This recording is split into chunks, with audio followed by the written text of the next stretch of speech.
entitled Navigate the Social Media Landscape and Reap the Rewards of Your Investment in 2011. That sounds a little bit amorphous to me, so I'm going to try to focus it down a little bit and ask the panel, what are the trends that you're seeing in social media? What are you seeing bubble up? What are you excited about? What concerns you? What are the things that you're deliberately concentrating on 2011? So that's what I'm hoping we can use as sort of a springboard off into a deeper conversation. So joining Thomas and myself on stage are Max Egerman, who's the president of Tribal DDB India, and Margaret Mann, who's the CEO of the digital consultancy Reading Room.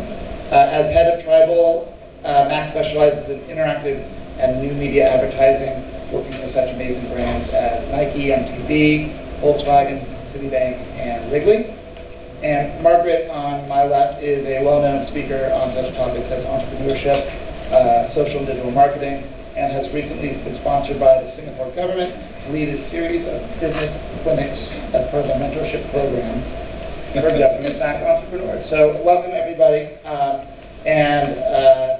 let Matt start here. What are some trends that you're seeing? What are you really seeing as the focal points for social and digital media for 2011? I think for me, specifically speaking about India, is kind of what my perspective will be in this particular conversation. I think there'll obviously be global implications, but I think as far as India is concerned, and globally, it's this proliferation of screens.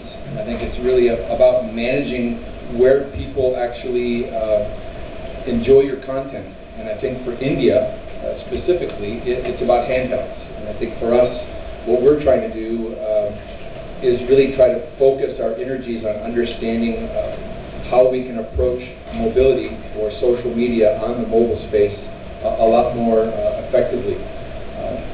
3G is just now reaching India. It's launched by one global player, Docomo, which is tied up with a stalwart of Indian industry. So that's really the first player, and it's beginning to roll out. And I think for us, it's a matter of how we can really engage those consumers, because the lack of infrastructure in India doesn't allow for very high penetration levels. In fact, in a country of 1.2+ billion people, to have 71 million people online is a bit frustrating. It's a bit concerning for marketers and for brands. But on the flip side of that, there's close to 500 million people that are actively surfing and engaging online through their mobile handset, which could be potentially up to 1 billion people by the end of next year. I'm sorry, 800 million people by the end of next year. So the growth and the potential is staggering, and I think it's really incumbent upon us as digital agencies to really kind of understand what's happening in that space and how we can go beyond the WAP and get really sexy on a handheld. What about you, Margaret? Okay, I think I'm going to just change my bio a little bit there. Dr. Business. Yeah, Dr. Business. Reading is the largest pure digital play agency in the UK. We've also got offices across Australia, and we've just moved into Singapore basically yesterday. Although Singtel could please connect our internet up, we'll be able to function. Thank you very much. Anyone from Singtel here? What I'm seeing, clients as well. Glenlivet, Skoda, and I don't know if anyone's seen the royal wedding in the UK. That was one of them. So. Not the wedding, the site. She's also an ordained minister. A colleague of mine in Sydney told me about a year ago there will be no such thing as a website in 5 years' time. I looked at him and I basically just laughed. You know, what are you talking about? Come on. A little while after that, my hairdresser, this is the honest truth, my hairdresser said, okay, can you look at my website, please? Because wherever I go, people say, can you look at my website, please, and tell me how I can do it better? My hairdresser asked me that, and I started looking at his website, and I realised, in actual fact, he should shut his website down. Absolutely, completely. Not because it was rubbish, but because that's not where people are going. People aren't going to go to individual hairdressers' websites. What they want to do is find out a local hairdresser, and they want a telephone number, and they want opening hours. And then I saw this article, which I don't know if anyone's read, but I think anyone who's involved in digital should, which is Wired magazine and called Death of the Web. And this is something that has basically led me to believe that all digital agencies should be changing their business models now, instantly.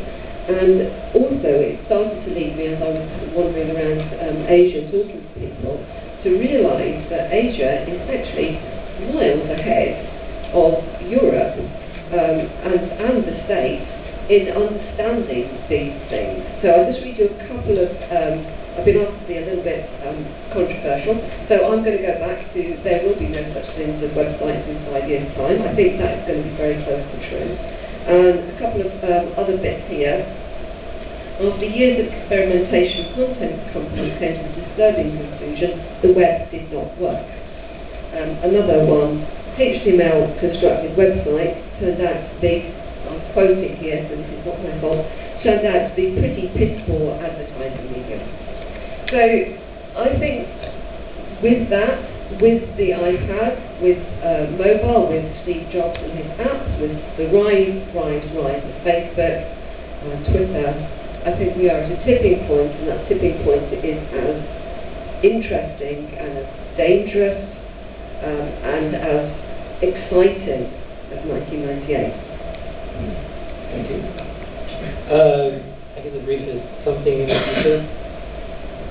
What are you seeing right now that's bubbling up that you're really excited about? One of the things that I'm really excited about, interested in, is something I didn't talk about in my talk, but I think it's a really interesting trend and phenomenon that people really need to grapple with and understand, and that's gamification.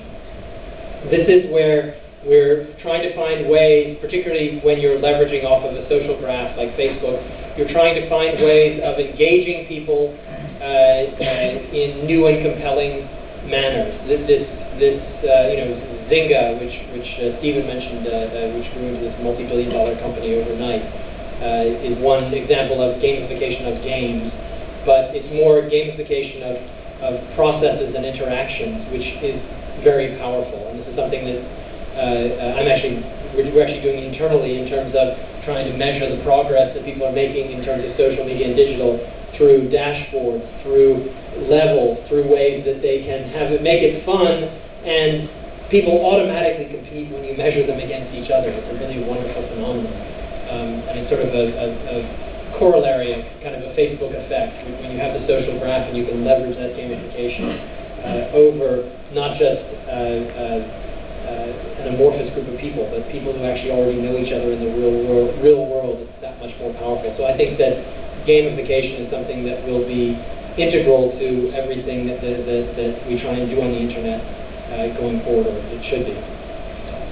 So, back to you, Max, for a second. So, in the in the West, or in markets that have a long tradition of digital advertising and digital marketing, the move to mobile is going to be sort of the result of almost like rethinking both the marketing strategy and rethinking the way that people interact with digital content. In India, you're going to have a generation of tens of millions of people that really never have grown up with utilizing a desktop or a laptop. So as a marketer, how does that force you to sort of rethink your background and experience and kind of refocus that both into the developing world and to a mobile forward? I think it really does utilize some of the things that were said in that article, and the fact that we really need to think beyond a website. And I think what's interesting about mobile is that we have been playing within these kind of restructured, kind of limited access websites. And I think with 3G, we're looking at the ability to kind of move beyond that and to really begin engaging people in a way that's not website-based or web-based, but really is social media-based. And I think that when you look at some of the statistics, specifically in India, and I apologize for keep bringing up India, but it's kind of where my focus is right now. It's 75% of the people that are using their smartphone online are doing it to communicate or to actually use social media, engage in social media platforms. So we already see that it's happening. I think it's just a matter of how we leverage it in a way that we haven't seen before, because I think it should be more about sharing and communication, whether that's music or photography or printed word. I think it really is about engaging consumers and getting them to really not think about websites, but think about communicating, socializing. So, and in the web is dead, along with the web article, you know, one of the things that I thought was sort of interesting in that theme is just in the way both marketers and web communicators are shifting around, and this actually goes back to what you're saying, is away from designing purely for the web and designing across, you know, multiple screens in HTML5, and rethinking sort of the messaging platform away from talking, you know, from company to consumer to consumer, and from creating that more of a marketing experience rather than a pure marketing message. Yeah. Yes. I love the gamification part. I think we're all basically seeing the same trends and maybe seeing it from slightly different perspectives. If you talk about advertisers, why have advertisers really not done as well on the web as they could have done?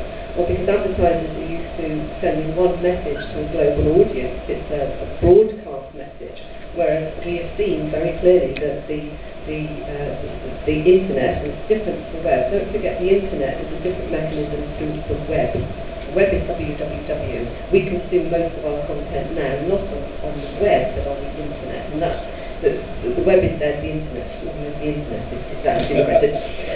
But I'm a geek, so I'm also a Zinger fan. Who's done Starbucks?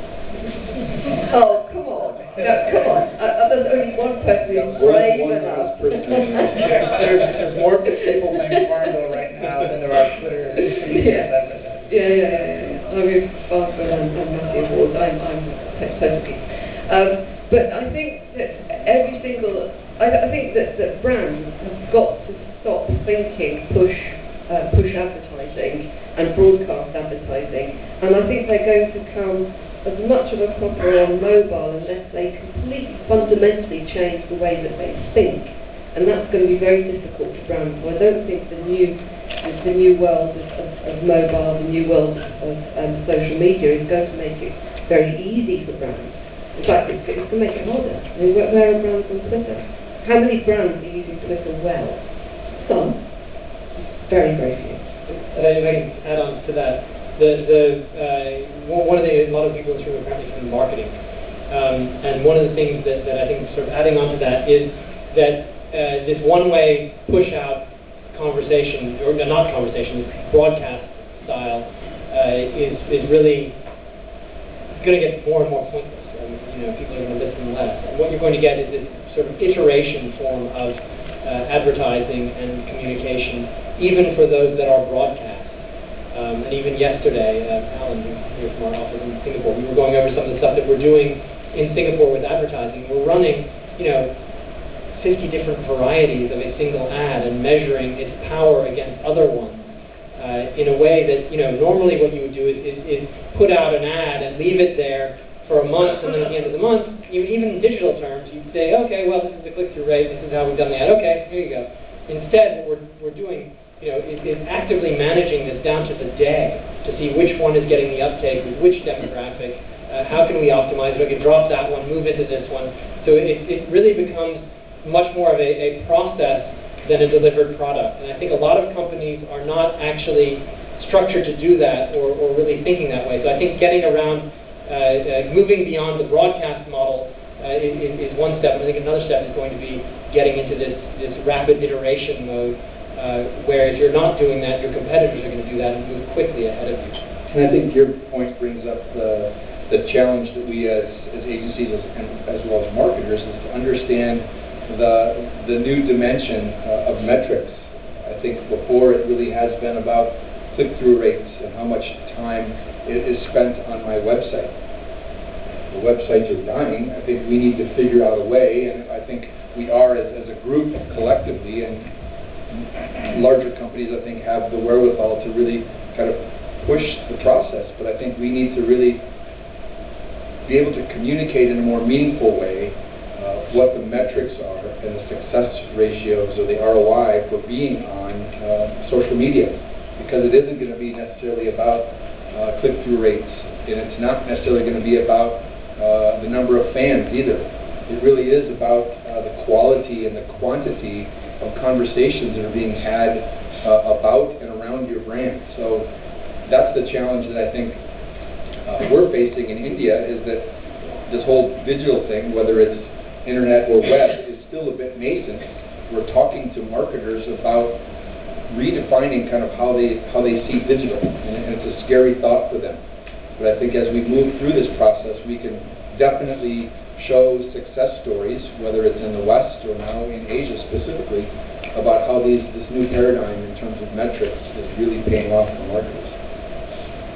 I think it goes even further than that into how businesses have to change themselves fundamentally, because we're not only looking at how we put adverts out to different audience groups and see how they work. What we call this digital localization, and we're actually looking at the same advert in a different way, with different content, with different words, with a different design, in different localities, to different age groups, different demographics. Now that starts to become scary.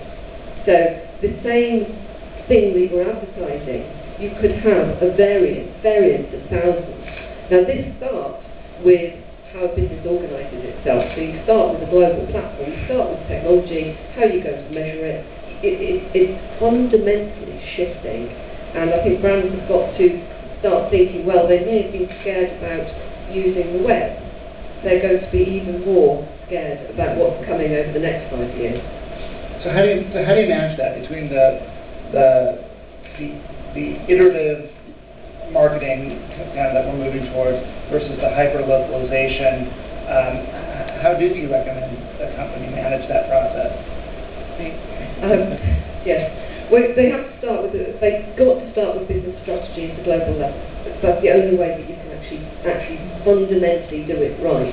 You can start and just do lots of little things in different countries across the world, but that then ends up in total chaos. You really do have to start with global strategies and global processes. I've talked to some organisations that have done it very well, that we've helped to create these global platforms. And it's done at a global level, but they also have to shift their business models. They've got to be able to move faster. For example, just one small thing, Reading Room itself, we've got 180 people, and I suggested that every single one of our people could use Twitter, was allowed the access to Twitter and be able to tweet on Reading Room's behalf. And even my board said that was very scary. Now, how many big organisations are going to allow everybody to see Twitter, let alone use Twitter on behalf of the corporate organisation? So there are some very, very big shifts. And I think gamification, looking at the changes in internal structures, while this is moving away from marketing a little bit, but these are the things that are going to be needed by brands. I think that fits in right in with the kind of the theme of the conversation right now, though, and that is without having, I think creating these sort of social influence systems, or the framework that Thomas mentioned in his presentation, is, for me, I think one of the main themes that I'm seeing this year is that shift from why to how, and as part of that how, resource management, decision hierarchies, content governance. Those are all, it's the eat your vegetables part of social media, but it's everyone wants to do the big gamification project, but it's often fruitless to go there without actually setting up those internal processes. Like, how many people in here have companies that block social media? None. That's rare. In London, that would be 50%. Definitely. Even at a social media conference? Yes, even at a social media conference. Sort of sad people sitting there. They came to the conference to use Facebook. They came to the conference to understand how to use it, absolutely. We have a client, actually in Japan, it's one of the saddest situations. I actually told the guy he should quit because he's in charge of social media, but his company prohibits him from accessing social media. So it's mutually contradictory. This is a serious Japanese exporting company. So what he does is he spends all day in the office preparing to go home to do all the things he needs to do on the social media platform. I have an ex-client with a similar situation that resorted to using his laptop with sort of a network card at his desk. So it's like, okay, you're not allowed to do it, but you're allowed to do it. But you know, it's kind of crazy. One more question on the gamification. When things like Clout sort of makes the entire process part of the gamification, I don't know if you guys know Clout, but it's a scoring system that sort of measures your own social graph, so to speak, and gives you a score. And we found people that have sort of been using that obsessively, checking to it every day, multiple times a day to see how their credit score is doing, which I think is kind of, it's sort of like